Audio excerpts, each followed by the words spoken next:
सरस्वती पूजा उपलक्षे चलचंचल देउलबेड़ा। अनुगुल जिला आठमल्लिक उपकंठ पुराणा माणित्री ग्राम पंचायतर देउलबेड़ा ग्राम में माँ विद्यादायिनी माँ सरस्वती पूजा अनुष्ठित हो जाइछि। ग्राम पूजा कमिटी तरफ प्रथमे सकाळ 8 घटिकार कलश यात्रा होइथिला। एही कलश यात्रा ग्रामर समस्त माँ माउसी भाई भौणी माने बहुत संख्यार योगदान करथिले।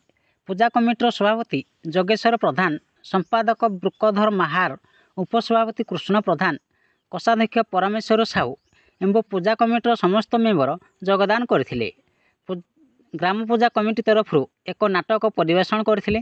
से यात्राटी को आठमल्लिक युव समाज सेवी तथा आठमल्लिकर युव नेता श्रीयुक्त अर्जुन कुमार साहू, मुख्य अतिथि एवं चाषी नेता भीमसेन महाकुड़ सम्मानित अतिथि भाव योगदान करथिले।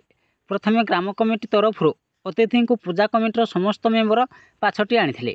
उत्तरी और पुष्पगुच्छ दे सम्मानित करथिले। आसीथिबा मुख्य अतिथि फिता काटी यात्राटी को आरंभ करथिले। से कहिथिले जे आमे समस्ते गोटे परिवार होइकी रहिबा, आउ आजिठु ग्रामर किछि भी असुविधा सुविधारे मते जणाइले मु निश्चिंत तुम साथी रहिबी बोली तांको अभिभाषण रे कहिथिले।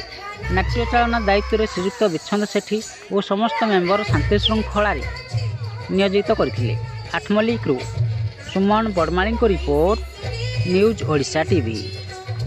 शुभबंधु तथा मोर पितृतुल्य मातृतुल्य एवं देउलबेड़ा ग्रामर सभापति संपादक समस्त ग्रामवासी वृंद, आमर मंचासीन सम्मानित अतिथि वृंद समस्त को मो पवित्र सरस्वती पूजा उपलक्षे मो तरफ शुभेच्छा और अभिनंदन जनाऊँ।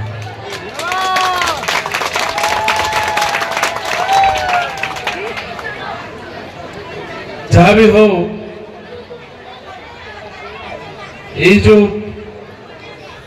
पूजा मो शुणिली एटा होची प्रथम करी आरंभ कराई। तेणु ये जो यहाँ द्वारा आम जो ग्राम